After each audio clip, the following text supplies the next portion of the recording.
Upat ka mga personnel sa Bureau of Quarantine sa Mactan Cebu International Airport ang gipaubos karon sa home quarantine. Wa hinuon makita og simptomas sa sakit nga ncov ang mauma personnel apan padayon silang gimonitor.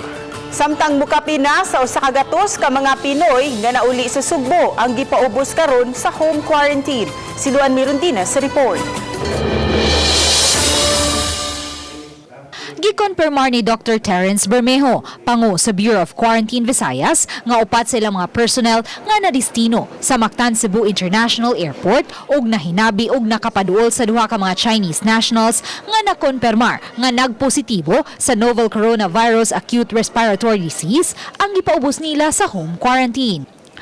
Enero 27 sa hapon, dihang gipahibaw sa Department of Health ang unang konfirmadong kaso sa ncov ARD nga mga Chinese nationals nga miagi sa Mactan Cebu International Airport.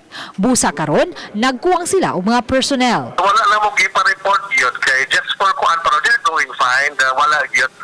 Pero during the examination atong tao god, kuan mo to sila kana katawag ani naka-full battle gear ba nga naka-PPE sila nga mask, gloves, naka-kanang sa goggles.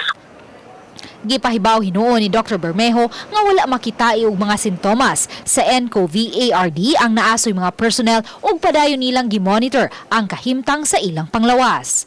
They're okay, they're pretty healthy. Wala gyud symptoms or whatever.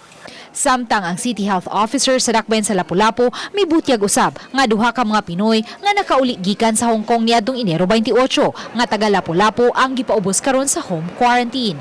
Padayon hinuong gimonitor ang ilang panglawas ug wa man kini makitai og mga sintomas. Samtang may duha karon ka mga langyaw nga anaa sa usa ka pribadong tambalanan sa Dakbayan sa Lapu-Lapu ang gikonsiderar nga patients under investigation.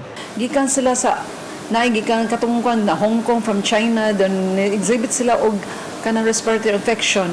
Doon na ini take over ana. Actually, ang na hospital dire sila directly ni tawag sa reso. Inform na lang ko din.